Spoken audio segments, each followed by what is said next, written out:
군은 올해부터 최전방 경계부대에 복무하는 초급 간부들의 시간의 수당 인정 한도를 대폭 올렸습니다. 출퇴근도 없이 24시간 교대 근무를 서는 만큼 보수 현실화가 필요하다는 취지인데, 최전방 경계초소인 GP의 경우 월 최대 200시간까지, 일반 전초인 GOP 등에선 최대 150시간을 인정받을 수 있게 됐습니다. 하지만 제도 시행 이후 오히려 경계부대에선 중간 간부와 하위 계급 간부들 사이 월급이 역전되는 현상이 벌어졌습니다. 소령 이상 중간 간부는 시간의 수당 지급 대상에서 제외되기 때문입니다.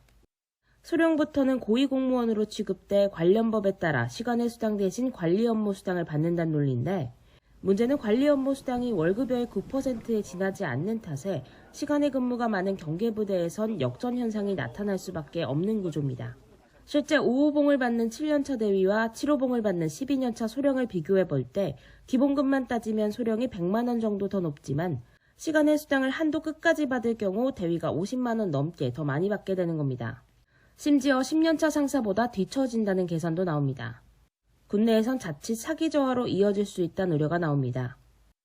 퇴근이라는 개념이 없습니다. 거기 상주에서 가족들도 보지 못하고, GOP 부대의 경우 같은 경우에는 긴급시 부가 점수를 받을 수 있는 자리이기 때문에 사명감과 진급에 대한 희망을 가지고 묵묵히 임무 수행하고, 국방부도 문제를 인식하고 지난해 격오지 중간 간부에 중요 직무급수당 월 20만 원을 추가했지만, 다른 직군 공무원들과 형평성 등 문제로 수당 중복 지급이 어려워 처우 개선에 한계가 있다는 설명을 내놨습니다.